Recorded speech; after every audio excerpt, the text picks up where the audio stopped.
Hello बच्चों, कैसे हैं आप लोग। तो बच्चों आज हम आपके लिए लेकर के आए हैं पी ब्लॉक एलिमेंट का नया लेक्चर। और इस लेक्चर में बच्चों आज हम बात करने वाले हैं फास्फोरस के बारे में, क्योंकि कल हमने पूरी नहीं की थी। इसको पढ़ने वाले हम डिटेल में। इसके पहले हम पढ़ेंगे क्या, एलोट्रोप। क्या पढ़ने वाले, एलोट्रोप पढ़ने वाले। चल तो आएंगे एलोट्रोप पे। चलिए ठीक है। चल तो यार हमने फास्फोरस के एलोट्रोप में हमने क्या पढ़ा, एक तो हमने पढ़ा श्वेत फास्फोरस, ये हम पढ़ चुके थे। थोड़ा सा मैं आपको रिवीजन करवाता हूं इसका। मैंने आपको बताया कि श्वेत फास्फोरस जो होता है वो बहुत ज्यादा क्रियाशील होता है। क्यों क्रियाशील होता है? क्योंकि इसमें बंद कोण 60 डिग्री का होता है, जिस कारण ये बहुत ज्यादा अस्थायी है और तुरंत वायु में क्या पकड़ लेता है, आग पकड़ लेता है। तो ये बहुत ज्यादा क्रियाशील होता है। 60 डिग्री का बंद कोण है जो कि बहुत ज्यादा अस्थायी है, इसको क्रियाशील करवाएगा। तो बंद कोण की विकृति के कारण ये बहुत ज्यादा क्या क्रियाशील, ये बता चुका। दूसरा ये श्वेत पारभासी ठोस है। कैसा? श्वेत पारभासी ठोस।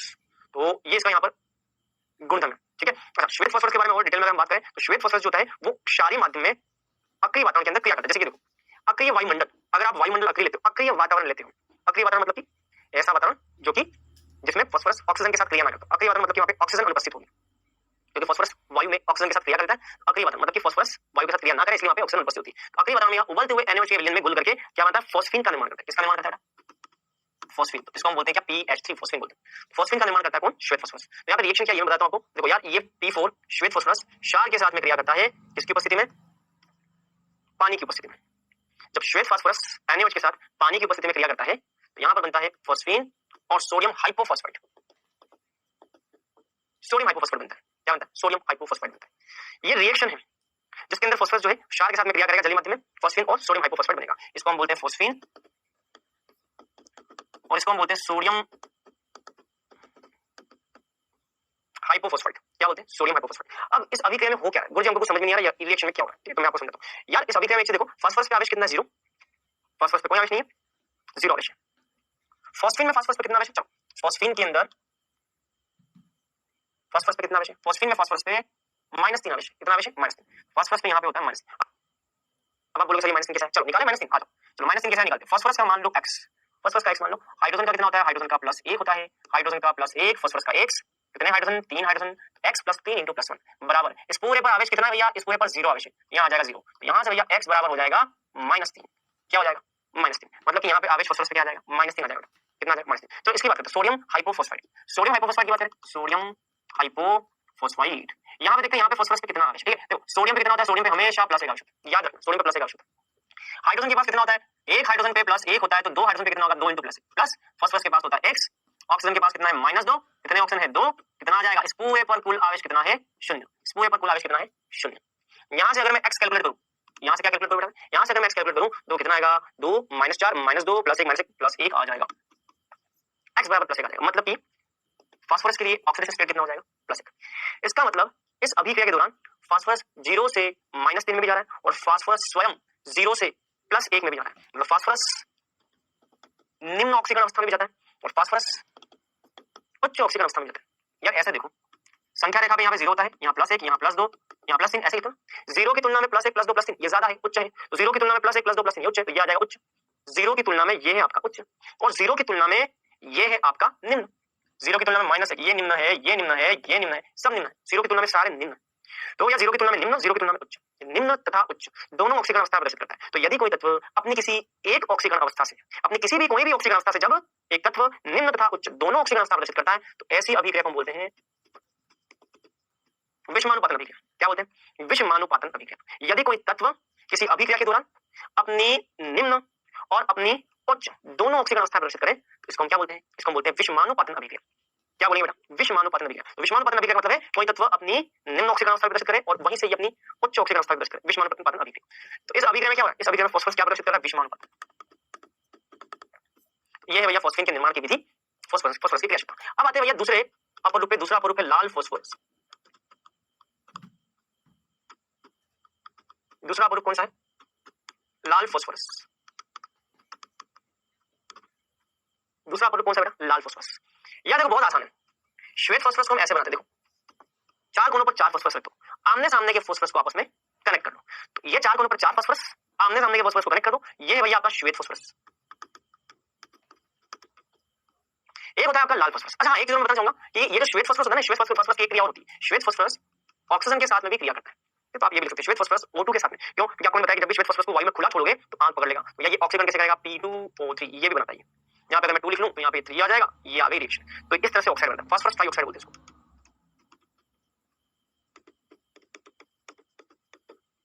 फास्फोरस ट्राइऑक्साइड, 3 ऑक्सीजन ट्राइऑक्साइड, ये बन गया फास्फोरस ट्राइऑक्साइड। तो ध्यान रखना फास्फोरस जो ऑक्सीजन के साथ में भी क्रिया करता है इस तरह से, और फास्फोरस जो है ये क्षार के साथ में भी क्रिया करता है, NaOH के साथ में भी क्रिया करता है। बैलेंसिंग करना चाहो तो ध्यान रखना ये कोड याद रखना, 3 3 और यहाँ पे 1, तो हमेशा कोड याद रखना 133, 133 का कोड याद रखना। मैंने भी ऐसे याद कर रखा है 133 133, 1 फास्फोरस का, 3 NaOH का और 3 वोट का। ध्यान रखना 133 में 1 किसका, 3 किसका और 3 किसका, ये जरूर ध्यान रखना।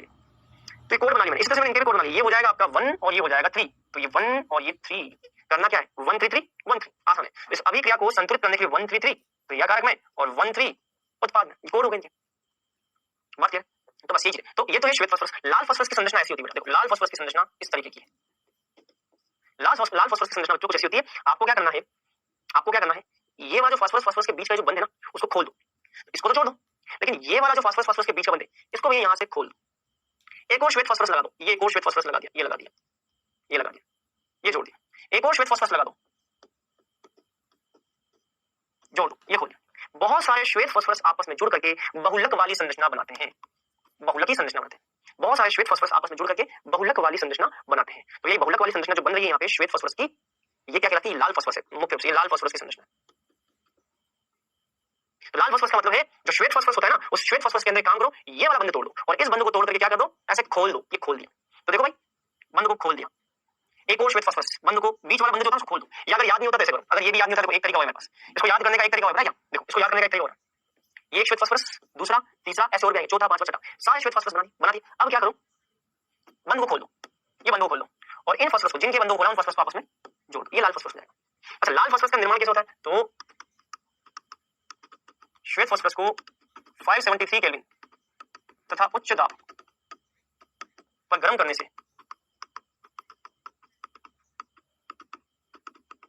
लाल फास्फोरस बनता है। लाल फास्फोरस ऐसे बनता है, ठीक है। श्वेत फास्फोरस को क्या कर लो, श्वेत फास्फोरस को 573 केल्विन और उच्च दाब इस पर गर्म कर दो, इससे बनता है लाल फास्फोरस। क्योंकि आप जैसे इसको गर्म करोगे श्वेत फास्फोरस को, आप जैसे श्वेत फास्फोरस को क्या करोगे गर्म, जैसे आपने श्वेत फास्फोरस को किया गर्म, गर्म करने पर ये वाला जो बंध है ना, गर्म करने पर बंध टूट जाता है, बंध टूट जाएगा और ये भैया पॉलीमेरिक हो जाएगा। ये आपको ध्यान रखना, ठीक है। चलो हाँ जाइए, अब बात करते हैं आगे की। चल अब आगे की बात करते हैं, ठीक है। अच्छा एक बहुत ही खास बात क्या होता है, श्वेत फास्फोरस की तुलना में लाल फास्फोरस कम क्रियाशील होता है। श्वेत फास्फोरस तो बहुत ज्यादा क्रियाशील है, क्यों, क्योंकि उसमें कोणीय विकृति 60 डिग्री का कोण, बहुत ज्यादा कोणीय विकृति होती है। लेकिन ये बहुलक की संरचना, तो ये श्वेत फास्फोरस की तुलना में लाल फास्फोरस, श्वेत फास्फोरस की तुलना में लाल फास्फोरस कम क्रियाशील है।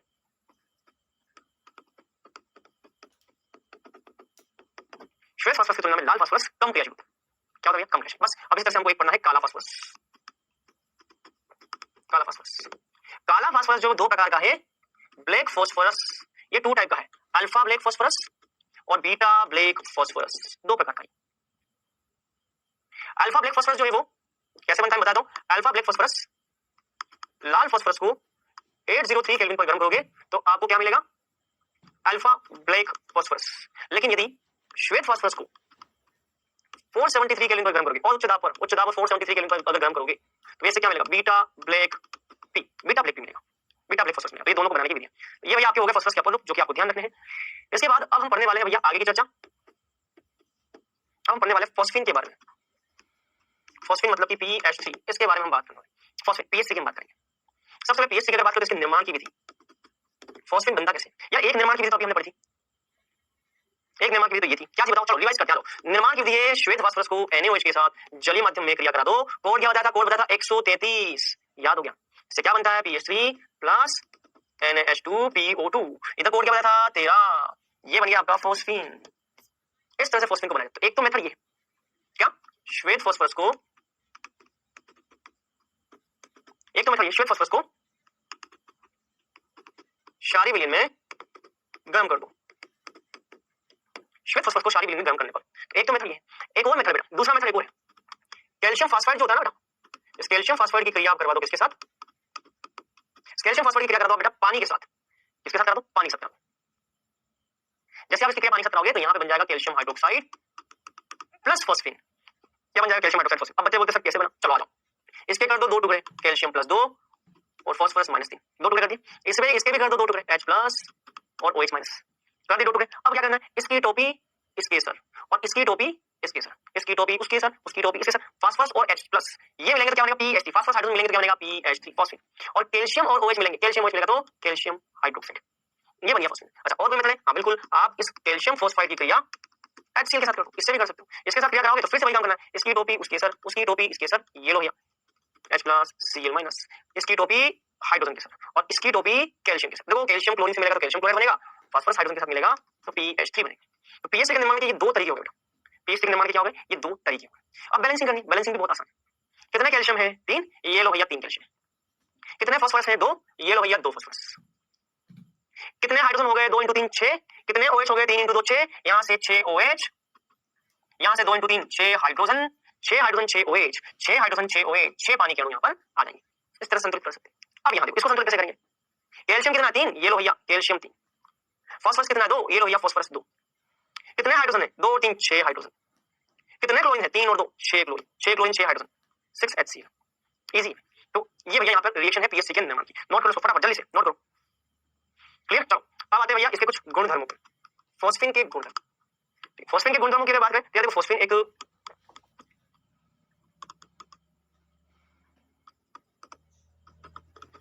सड़ी मछली जैसी गंध, गंध वाली विषैली गैस है। फॉस्फेन की गंध जो होती है वो बहुत खतरनाक, बड़ी गंदी सी, सड़ी हुई मछली के समान। ठीक है?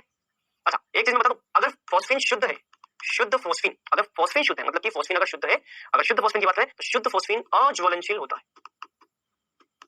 शुद्ध फॉस्फेन क्या है? अज्वलनशील। लेकिन फॉस्फेन में अनेक बार P4 या P2H4 की अशुद्धियां होती है। वैसे तो शुद्ध फॉस्फेन अगर वो शुद्ध है तो अज्वलनशील, लेकिन कई बार पीएचडी में अनेक बार फॉस्फेन में फास्फोरस और P2H4 की क्या होती है? अशुद्धियां,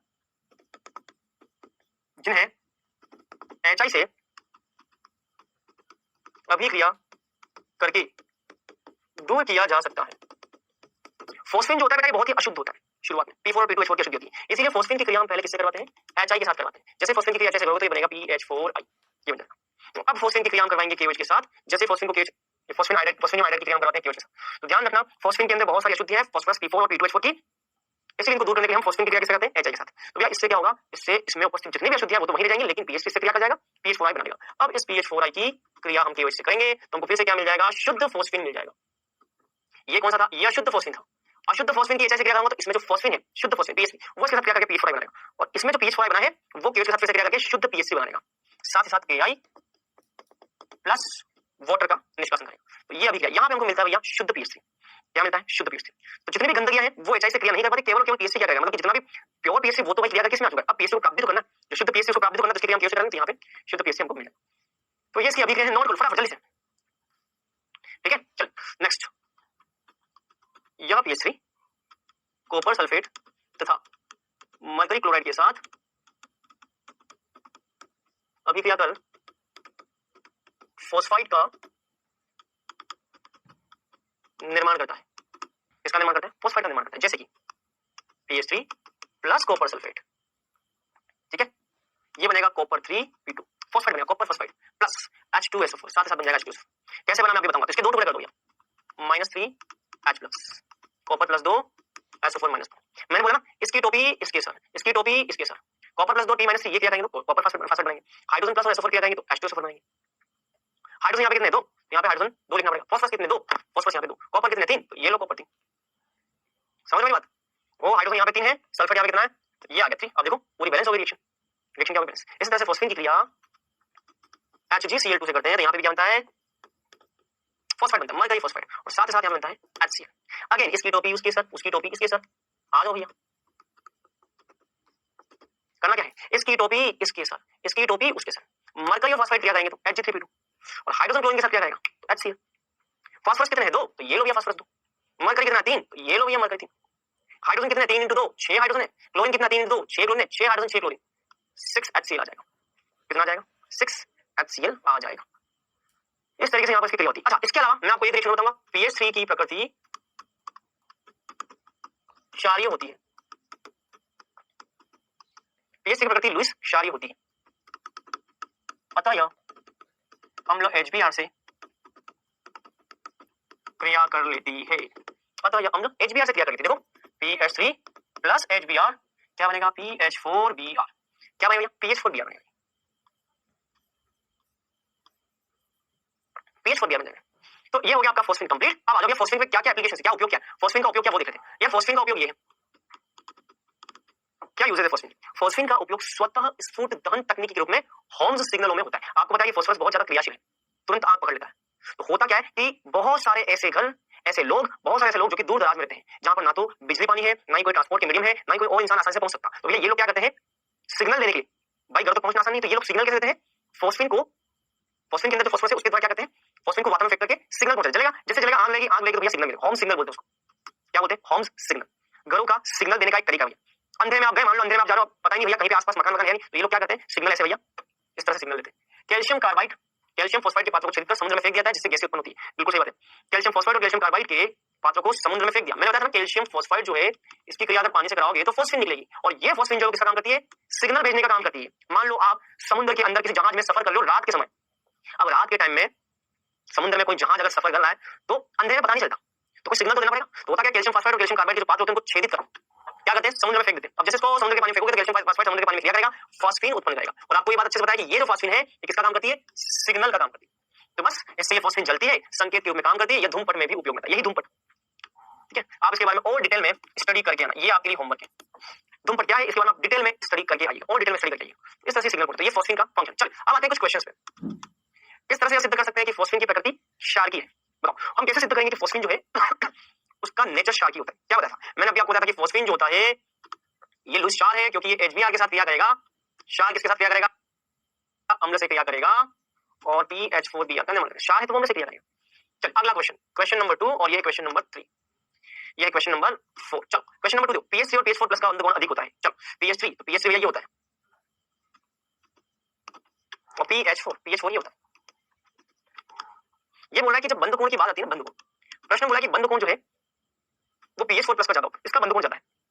ये बोला कि इसका बंधुकोण क्या है, इसका क्या कारण है, देखो भैया इसके पास 1 सिग्मा है, 2 सिग्मा है, 3 सिग्मा और 4 सिग्मा। इसके पास 1 2 3 और 4 सिग्मा। 4 सिग्मा मतलब कि संकरण क्या हो जाएगा, sp3। अगर इसका sp3 संकरण है तो इसका बंधुकोण कितना होगा, इसका बंधुकोण हो जाएगा 109 डिग्री 29 मिनट। इसका बंधुकोण कितना होता है, 109 डिग्री 29 मिनट, क्योंकि इसका संकरण sp3। चलो यहाँ पे बात करते हैं, 1 सिग्मा 2 सिग्मा और 3 सिग्मा। तो हमें लगता है कि 3 सिग्मा और 1 लोन मतलब कि इसका संकरण होना चाहिए sp3। लेकिन रुक जाओ, ध्यान रखना बेटा, कुछ अपवाद भी हैं, जैसे कि PH3 CH3 का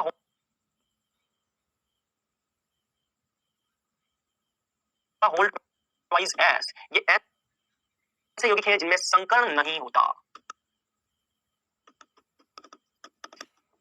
इनमें संकरण नहीं होता। और अगर इनमें संकरण नहीं होता तो इनमें केवल और केवल क्या होगा, कक्षकों के बीच अतिव्यापन होगा। फॉस्फोरस के पास 3 पी कक्षक हैं, पहले पी कक्षक से हाइड्रोजन जुड़ेगा, दूसरे पी कक्षक से दूसरा हाइड्रोजन, और तीसरे पी कक्षक से तीसरा हाइड्रोजन। और तीनों पी कक्षकों के बीच में कोण कितना है, 90 डिग्री का। इसका मतलब यहाँ पे केवल और केवल क्या होता है, कक्षकों के बीच सामान्य अतिव्यापन होता है, केवल अतिव्यापन होता है। यहाँ पे मात्र अतिव्यापन होता है, यहाँ संकरण नहीं होता। यहाँ पर संकरण अनुपस्थित है, सामान्य अतिव्यापन होता है यहाँ पे। इसलिए यहाँ पे बंधुकोण जो है वो लगभग कितना, देखो क्या होता है यहाँ पे बंधुकोण लगभग 90 डिग्री, 90 डिग्री का बंधुकोण होता है, लगभग अप्रोक्सीमेट। तो यहाँ पर कहानी होती है, ये ध्यान रखना, ठीक है। तो ये हो गया। तो PH4 का बंधुकोण ज्यादा क्यों है, क्योंकि इसमें संकरण sp3 है, इसलिए 109 डिग्री, वहां पे संकरण अनुपस्थित है। दूसरा क्या, PH3 अम्ल से अधिक क्रिया करता है, क्या बनता है, PH3 अम्ल से अधिक क्रिया करता है तो क्या बनता है। अच्छा चलो, अभी मैंने बताया था PH3 जो है अम्ल से क्रिया करेगा, क्या बनाएगा, PH4C। ठीक है, जोड़ लो दोनों।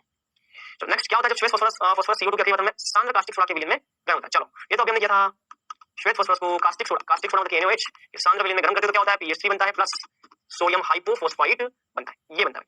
कोड क्या है, 133 और 13, 133 है और ये 13 है। बस हमने ये यहाँ पर कुछ रिएक्शन के आंसर। चलिए अगला क्वेश्चन, PCl3 नमी में धूम्र क्यों होता है, ये हम बाद में देखेंगे, लेकिन इससे पहले हम आते हैं कुछ पढ़ाई पे। चलो फॉस्फीन हो गया। चलिए अब हम आते हैं किस पे, अब हम आते हैं फॉस्फोरस के हैलाइड पे। अगला टॉपिक है फॉस्फोरस के हैलाइड।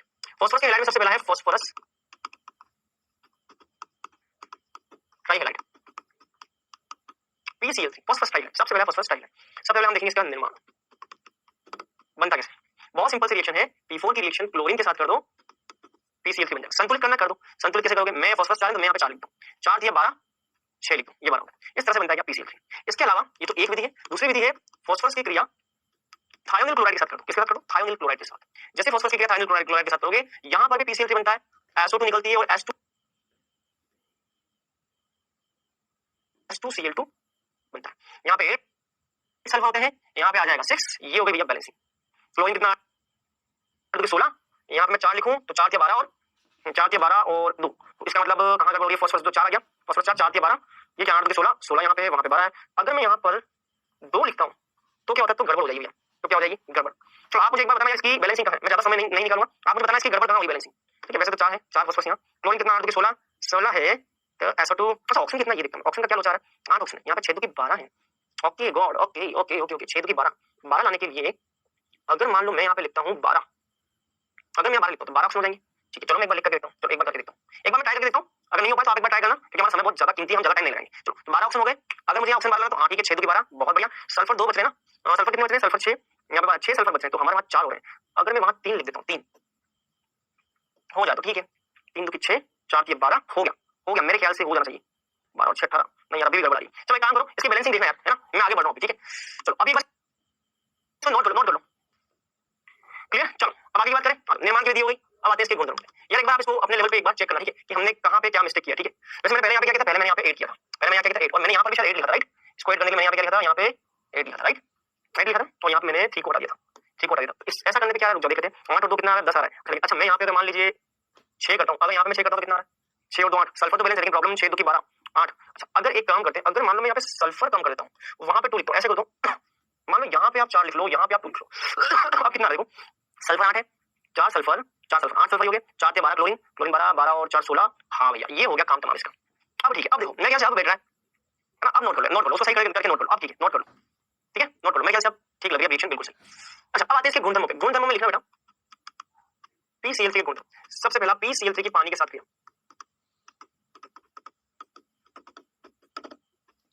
PCl3 की पानी के साथ क्रिया, चल इसको लिखिए, पानी के साथ PCl3 कैसे क्रिया करता है, ठीक है। चलो PCl3 पानी में जाएगा, HCl और HCl बनाएगा। अब यहाँ पे हम 6 लाने के लिए अगर मैं 3 लिख दूं तो यहाँ पे हो जाएगा आपका 3 क्लोरीन। हाँ अब देखो ये तो बैलेंस हो गया, पानी के साथ कैसे क्रिया होती है, PCl3 की पानी के साथ क्रिया होती है ऐसे, क्लियर 100%। अच्छा इसको भी हम कर सकते हैं, पता है कैसे करते हैं, इसको भी हम कर सकते हैं, इसके पास 2 भाग है, H प्लस OH माइनस, और इसके पास भी 2 भाग है, फॉस्फोरस प्लस 3 क्लोरीन माइनस। इसकी टोपी इसके सर, इसकी टोपी इसके सर, हाइड्रोजन को क्लोरीन के साथ मिला दो, HCl बन गया, फॉस्फोरस को OH के साथ मिला दो, क्या बन गया, देखो इसको हम क्या लिख सकते हैं, देखो ऐसे फॉस्फोरस के साथ में ये दो P प्लस 3 OH, तो P OH का होल साइज, क्या मैं इसको सकता हूँ, हाइड्रोजन कितने 3 कितना है, फॉस्फोरस ऑक्सीजन कितना 3, HCpO3, ऐसा ही आएगा। इसका मतलब ये बन गया हमारे पास HCpO3, तो इसकी टोपी उसके साथ, उसकी टोपी उसके साथ, ऐसे कर सकते हो। चलो अब हम आते हैं थोड़ा सा ऑर्गेनिक केमिस्ट्री में। यार आपको ये बात पता होगी कि C2H5OH और CH3COOH इनके साथ में यदि PCl3 की रिएक्शन हुई तो क्या होगा। याद करो मैंने आपको एक चैप्टर था हेलो एल्केन, हेलो एल्केन में मैंने आपको बताया था कि OH की जगह आप लगा दो क्या, OH की जगह आप Cl लगा दो, बाकी आपका क्या आ जाएगा वैसा वैसा H3PO3, है ना। तो HCpO3 तो यहाँ पे 3 ले आओ, यहाँ पे 3 ले आओ, क्योंकि PCl3 3 क्लोरीन यहाँ पे आ गए, HCpO3 हो जाएगा। चलो अब बात करते हैं इसकी, यहाँ देखो यहाँ पे भी OH को हटाओ, उसकी जगह क्या ले आओ, Cl ले आओ, इसलिए Cl आ जाएगा और क्या बनेगा H3PO3, क्लोरीन 3 है तो यहाँ पे आप लिखोगे 3, इसको 3 लाने के लिए यहाँ पे आप 3 लिखोगे, बाकी बैलेंस है।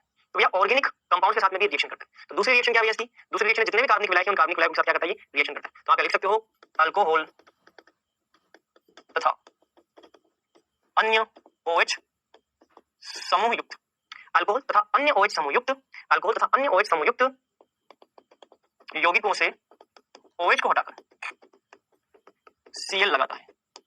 PCl से क्या करेगा, PCl से जितने भी अल्कोहल और अन्य OH समूह युक्त यौगिक होंगे उनमें OH को हटा करके Cl लगाएगा, OH को उठाएगा और Cl लगाएगा। हेलो एल्केन पढ़ा, क्लियर। चल इसको नोट कर लो फटाफट जल्दी से, क्लियर। चल नंबर 3 की बात है। अच्छा इसकी आकृति कैसी है, PCl3 की आकृति कैसी, आ जाओ PCl3 की आकृति कैसी, देखो फॉस्फोरस के साथ में 3 क्लोरीन है, 3 क्लोरीन और कितने इलेक्ट्रॉन है, 2 इलेक्ट्रॉन है लोन पे, तो ये PCl3 हो गया। अच्छा संकरण क्या है, 1 सिग्मा 2 सिग्मा 3 सिग्मा लोन पे, 3 सिग्मा प्लस 1 लोन पे, टोटल त्रिविम संख्या 4 हो जाएगी, संकरण क्या हो जाएगा sp3, इसका संकरण क्या होगा sp3। अच्छा ये आकृति कैसे दिखाई दे रही है, ये आकृति है पिरामिडल, आकृति क्या है, पिरामिड कैसे है, पिरामिड दो केंद्रीय परमाणु कौन है, P, केंद्रीय परमाणु है A, कितने बंदी युग्म 3, तो बंदी युग्म 3 कितने लोन पे है 1, तो AB3 वाले की आकृति क्या आती है, पिरामिडल, क्या आती है पिरामिड। तो ये ध्यान रखना। तो ये हो गया फॉस्फोरस ट्राइहाइड, ट्राइक्लोराइड, आप इसको लिख सकते हो ट्राइक्लोराइड, हैलाइड की जगह क्लोराइड लिख लो।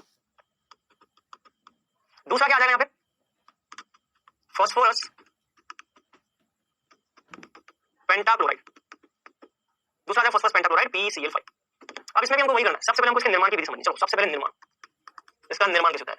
यहाँ पर भी हम P4 की क्रिया क्लोरीन के साथ करवाते हैं, PCl5 बनाते हैं। यहाँ पे हम लिख लेते हैं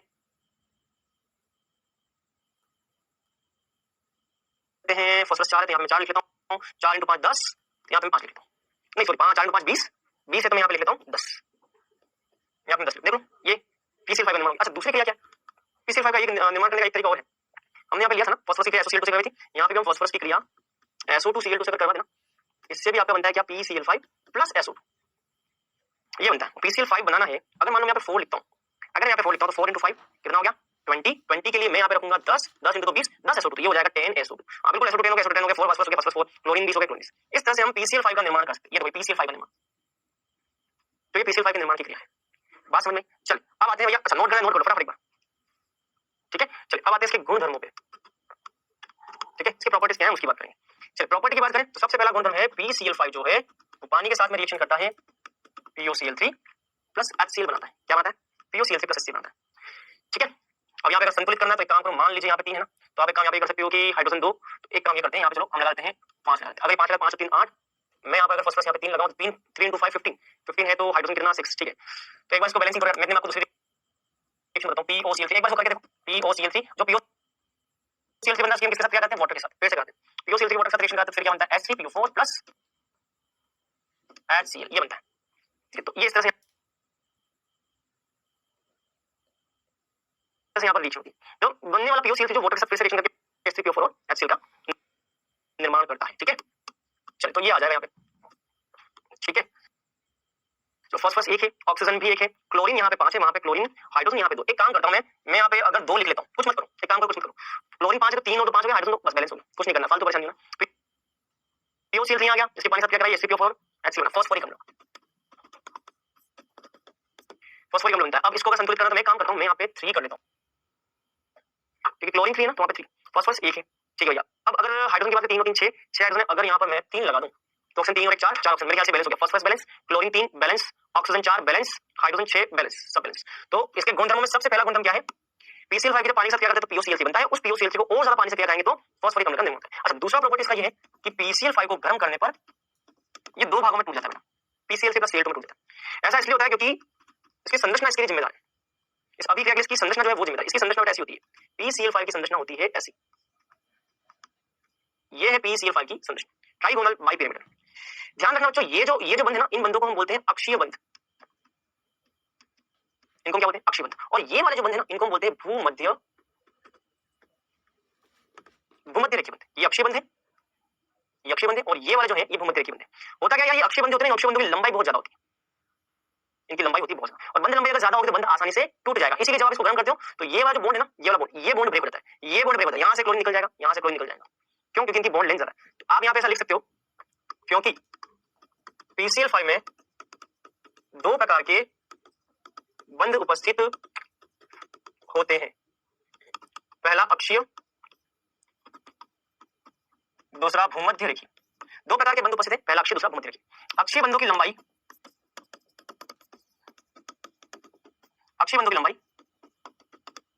भूमध्य रेखीय बंध की तुलना में, अक्षीय बंध की लंबाई भूमध्य रेखीय बंध की तुलना में अधिक होती है। अतः PCl5 को गर्म करने पर अक्षीय बंध पर उपस्थित क्लोरीन का बंध टूट जाता है। जहां बंध लंबाई ज्यादा होगी वो बंध क्या होगा, टूट जाएगा। तो ये वाली बंध लंबाई ज्यादा है, अक्षीय वाली, ये भी अक्षीय है और ये भी क्या, ये भी अक्षीय है, ये दोनों अक्षीय बंध है। ये अक्षीय बंध क्या होते हैं, टूट जाते हैं, यहाँ से क्लोरीन निकला, इसलिए देखो यहाँ पे गर्म करने पर 2 क्लोरीन निकले, तो बंध लंबाई ज्यादा होने के कारण बंध टूट जाता है। ये आपको ध्यान रखना, ठीक है, फटाफट नोट करो इसको जल्दी से, क्लियर। चलो अब बात करते हैं आगे की, ये सेकंड प्रॉपर्टी हो गया। प्रॉपर्टी नंबर 3, हमने ऑर्गेनिक केमिस्ट्री के अंदर पढ़ा था हेलो एल्केन के अंदर कि PCl5 क्या करता है, यहां से OH को हटाता है। जैसे PCl3 OH को हटा करके सील लगाता है, वैसे PCl5 भी OH को हटा करके क्या लगाएगा, सील लगाएगा। साथ ही साथ यहाँ पे क्या बनेगा, POCl3 प्लस HCl, यहाँ बनेगा POCl3 प्लस HCl। तो इसका निर्माण होगा, कितने क्लोरीन, 5 क्लोरीन हो गए, ठीक है, फॉस्फोरस 1 हो गया, ठीक है, C2H5, हाँ ये बन गया। इस तरह से यहाँ मान लो मैंने लिखा CH3COOH, OH हटेगा, उसकी जगह क्या आएगा, Cl आएगा, यहाँ पे क्या आ जाएगा POCl3 प्लस HCl। ये रिएक्शन हमने हेलो एल्केन के अंदर पढ़ी थी। तो ये कार्बनिक यौगिकों के साथ में PCl5 इस तरह से क्रिया करता है। इसके अलावा PCl5 धातुओं के साथ भी क्रिया करके उनके क्लोराइड बनाता है। जैसे कि सिल्वर के साथ PCl5 क्रिया करेगा तो AgCl का अवक्षेप बनेगा। क्या बनेगा, AgCl का अवक्षेप, यहाँ पे बन जाएगा PCl3। तो यहाँ पे 5 में से 3 क्लोरीन बचेगा, तो यहाँ पे 2 क्लोरीन आएंगे, 2 AgCl से। 3 है, 3 भी PCl5 के साथ रिएक्शन करेगा, PCl3 प्लस SnCl4 बने, PCl3 प्लस SnCl4 बनेगा, ठीक है। तो इस तरह तरह से यहाँ पे क्रिया होगी 4 और 3 7 7 है। तो आप एक काम करो, इसमें अगर मैं यहाँ पर 2 लिखता हूँ, इन केस 2 की जगह आप एक काम करो 4 3 को अगर मैं 3 करता हूँ, 3 चौक 12 12 और 3 15 15 इसको मैं 3 लिखूँ, 3 × 5 15, बट वहां पर हो जाएगा आपका फिर अनबैलेंस हो जाएगा। एक काम करते हैं, यहाँ पे अगर हम 3 लिख लें तो 3 × 5 कितना होगा 15, वो 9 हो जाएगा, 9 हो जाएगा। तो फिर यहाँ से हमको इसको रिमूव करना होगा, ठीक है, यहाँ से हमको क्या करना होगा, इसको रिमूव, तब भी हम इम्बैलेंस होगा। तो हम एक काम करते हैं, फॉस्फोरस को रहने देते हैं, फॉस्फोरस को रहने दें। अगर मैं 3 की जगह क्लोरीन 4 है ना, एक काम करते हैं 3 को वैसा रहने देते हैं, फॉस्फोरस जैसा है वैसा, क्लोरीन 4 और 3। चलो मैं यहाँ पे चेंज करके देखता हूँ, क्लोरीन वाले में मैं काम करता हूँ, यहाँ पे अगर मैं 2 लिखता हूँ, अगर यहाँ पे 2 लिखता हूँ देखो क्या होगा, 2 × 3 6, 6 और 4 10, 10 लाने के लिए मैं यहाँ पे लिखूंगा 2। क्लोरीन कितने हो गए, 2 × 3 6, 6 और 4 10, अब हो गया बैलेंस। तो भैया फॉस्फोरस भी 2 आ गए, बिल्कुल सही। क्लोरीन 5 × 10 तो 4 और 6 10, और 3 को भी बैलेंस करने की जरूरत नहीं, क्योंकि 3 पहले से आपका बैलेंस। इस तरह से हम बैलेंसिंग भी कर सकते हैं। ये भैया PCl5 रिएक्शन है जो कि आपको ध्यान रखनी है। क्लियर, चलिए तो ये PCl5 हो गया। अब आते हैं इस वर्ग के सबसे लास्ट टॉपिक पे, और वो लास्ट टॉपिक है आपका क्या, फास्फोरस के ऑक्सी अम्ल, या फास्फोरस के ऑक्सी अम्ल, इनको हमको पढ़ना है। क्लियर, चलिए तो सबसे पहला क्या है, हाइपोफॉस्फोरस अम्ल। क्या भैया, हाइपोफॉस्फोरस अम्ल। चलिए हाइपोफॉस्फोरस अम्ल की बात करते हैं। चलिए तो अब अगला हेडिंग हमारा है फास्फोरस के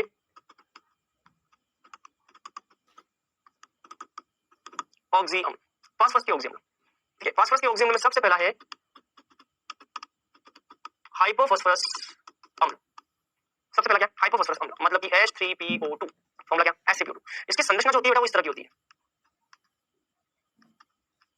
ये इसकी संरचना है हाइपोफॉस्फोरस अम्ल की।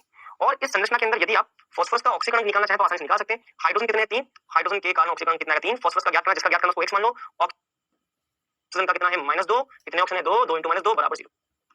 यहाँ से X बराबर -4 और 3 + 1, तो इसका ऑक्सीकरण क्या आएगा, ऑक्सीकरण संख्या आ जाएगी +1, ये आ जाएगी ऑक्सीकरण संख्या। इसी तरह से दूसरा है भैया यहाँ पे क्या, फास्फोरस अम्ल। इनको याद रखना बहुत आसान है। हाइपोफॉस्फोरस अम्ल मतलब कि 2 ऑक्सीजन, फास्फोरस अम्ल मतलब कि 3 ऑक्सीजन। हाइपोफॉस्फोरस अम्ल में 1 OH है, फास्फोरस अम्ल में 2 OH आ जाएंगे। अंतर देखो, अंतर, फास्फोरस अम्ल में 3 ऑक्सीजन है, यहाँ पे 2 ऑक्सीजन है, 2 से ज्यादा 3, यहाँ पे 1 OH है, 1 से ज्यादा यहाँ पे 2 OH। ऑक्सीजन संख्या निकालनी, चलो हाइड्रोजन की कितनी है 3, फास्फोरस ज्ञात करना है, प्लस ऑक्सीजन कितना है -2, कितने ऑक्सीजन है 3, ऑक्सीजन की -2 3 है 0, यहाँ से X बराबर आ जाएगा +3, क्या आ जाएगा +3, ये हो गया फास्फोरस अम्ल। फास्फोरस अम्ल के बाद में तीसरा होता है फास्फोरिक अम्ल, जिसको हम बोलते हैं ऑर्थोफॉस्फोरिक अम्ल भी बोलते हैं इसको। फॉर्मूला होता है H3PO4। H3PO4 का फॉर्मूला ये है, संरचना कैसी होगी 3 OH। इन तीनों को याद रखना बहुत आसान है। हाइपोफॉस्फोरस में 2 ऑक्सीजन, फास्फोरस में 3, फास्फोरिक में 4। हाइपोफॉस्फोरस में 1 OH संरचना, यहाँ पे 2 OH, यहाँ पे 1 2 3 OH, एक एक बढ़ता जाएगा। ऑक्सीकरण संख्या की बात करनी है, बहुत आसान है, कितने हाइड्रोजन 3 + 3, फास्फोरस कितना है 1, मान लो X ज्ञात करना, प्लस कितने ऑक्सीजन है 4, एक ऑक्सीजन का -2, टोटल 0, X बराबर +5, X बराबर क्या होगा +5। इस तरह से हम इसकी ऑक्सीकरण संख्या निकाल सकते हैं। 3 के बाद नंबर 4 अगला है पायरोफॉस्फोरस अम्ल। अगला क्या है, पायरोफॉस्फोरस अम्ल। पायरोफॉस्फोरस अम्ल का फॉर्मूला होता है बेटा H4P2O5। क्या होता है H4P2O5? पायरो शब्द तब लगता है जब 2 अणु जुड़ेंगे, उनमें से क्या निकलेगा, पानी का अणु बाहर निकलेगा। पायरो शब्द तब इस्तेमाल होता है जब 2 अणु जुड़ेंगे, उनमें से पानी का अणु बाहर निकलता है। पानी का अणु क्या निकलता है बाहर, तब हम शब्द इस्तेमाल करते हैं पायरो। जैसे कि देखो पायरोफॉस्फोरस, फास्फोरस अम्ल होता है H3PO3। इसमें से 2 अणु जुड़ेंगे, 2 अणु के जुड़ने पर पानी का अणु बाहर निकलेगा, इससे क्या बनेगा, टोटल 6 हाइड्रोजन है, लेकिन 6 में से 2 चलेगा तो 4 बचेंगे। फास्फोरस कितने, फास्फोरस 2 हैं, 2 फास्फोरस, ऑक्सीजन कितने 3 तो 6, 6 में से 1 ऑक्सीजन चला गया तो 5 बचेंगे। इसको हम बोलते हैं, ये है फास्फोरस, और इसको हम बोलते हैं पायरोफॉस्फोरस। संरचना क्या होती है, तो देखो फास्फोरस अम्ल की संरचना क्या है, ये है भैया फास्फोरस अम्ल, ये फास्फोरस अम्ल बेटा, ये रहा एक फास्फोरस अम्ल, ये रहा दूसरा फास्फोरस अम्ल। 2 फास्फोरस अम्ल के अणु में से पानी का अणु बाहर निकाल दो, इससे जो संरचना बनेगी वो हो जाएगा पायरोफॉस्फोरस अम्ल। OH क्या हो जाएगी संरचना, देखो क्या हो जाएगा, हाइड्रोजन क्या है OH, क्या है ये वाला बंद जुड़ेगा, ये ऑक्सीजन से, देखो ऑक्सीजन फास्फोरस, फास्फोरस पे डबल बॉन्ड हो, यहाँ पे OH, यहाँ पे हाइड्रोजन, ये बन गई संरचना। ये है पायरोफॉस्फोरस अम्ल की संरचना। बात क्लियर। तो पायरोफॉस्फोरस अम्ल किससे बनता है, फास्फोरस अम्ल से। फास्फोरस अम्ल में ऑक्सीकरण कितना होता है +3, इसका भी ऑक्सीकरण कितना होगा +3 होगा, इसका +3 है इसका भी +3 होगा, यहाँ पे भी ऑक्सीकरण कितना होता है फास्फोरस का +3, क्योंकि इसमें फास्फोरस का ऑक्सीकरण +3 है, इसलिए यहाँ पर भी +3। चलो नंबर 5 पे आते हैं। अगला है पायरोफॉस्फोरिक अम्ल। कैसे बनता है, तो मैंने क्या बोला, 2 अणु मिलेंगे, उसमें से वाटर निकलेगा, तो पायरो शब्द का इस्तेमाल करना। चलो कौन है फास्फोरिक अम्ल, देखो फास्फोरिक अम्ल क्या होता है, ये है आपका फास्फोरिक अम्ल। फॉस्फोरिक अम्ल के दो अणु आपस में जुड़े, इसमें से वाटर का अणु निकलेगा। वाटर कैसे निकलेगा? यहां से OH, यहां से हाइड्रोजन, वाटर का अणु निकल गया। वाटर का अणु निकलने से ये बन जाएगा। तो यहां से हम निकाल लिया क्या? पानी का अणु। यहां से पानी निकाल दो, देखो ये वाला फास्फोरस ऑक्सीजन से जुड़ेगा, फिर फास्फोरस, ये फास्फोरस ऑक्सीजन और फिर फास्फोरस, इसको हम बोलते हैं क्या भैया? पायरोफॉस्फोरिक अम्ल। फॉस्फोरिक अम्ल के दो अणु मिलकर के पायरोफॉस्फोरिक अम्ल बनाते हैं। अच्छा, फॉस्फोरिक अम्ल में फास्फोरस पर आवेश कितना होता है? +5। तो पायरोफॉस्फोरिक अम्ल में कितना होगा? यहां पे भी ऑक्सीकरण कितना होगा? +5 होगा, यहां पे +5 होगा। बात समझ में? इस तरह से आ गया। अच्छा, एक होता है यहां पर मेटाफॉस्फोरिक अम्ल।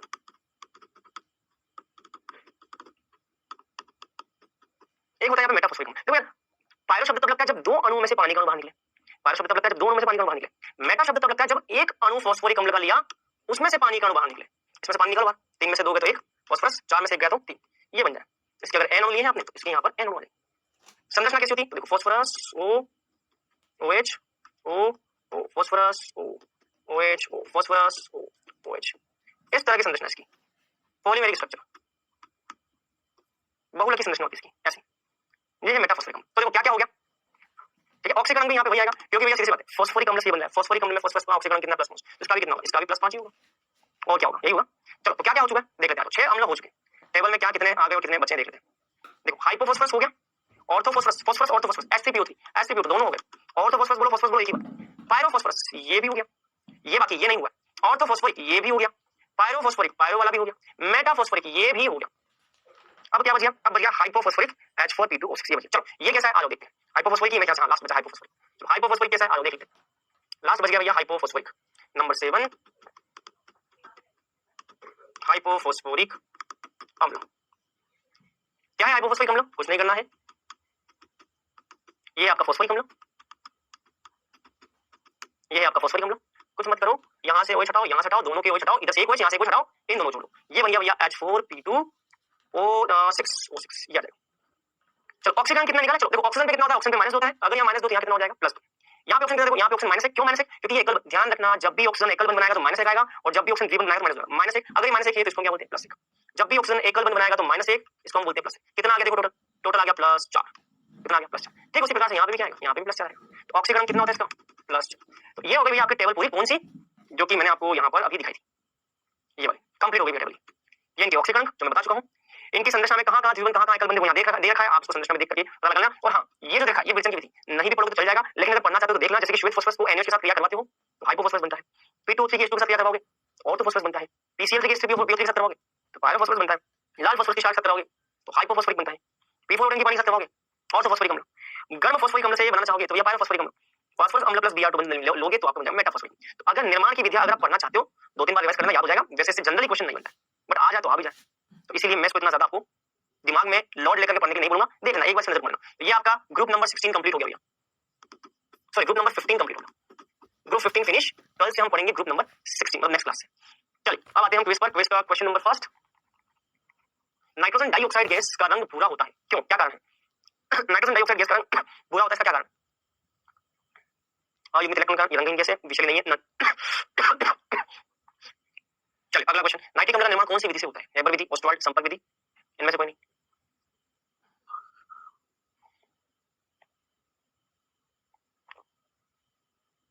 चलिए पहले क्वेश्चन करते हैं, नाइट्रोजन डाइऑक्साइड गैस का रंग भूरा है, क्यों? मैंने बताया नाइट्रोजन डाइऑक्साइड में यहाँ पे अयुग्मित इलेक्ट्रॉन पाता है, अयुग्मित इलेक्ट्रॉन के कारण।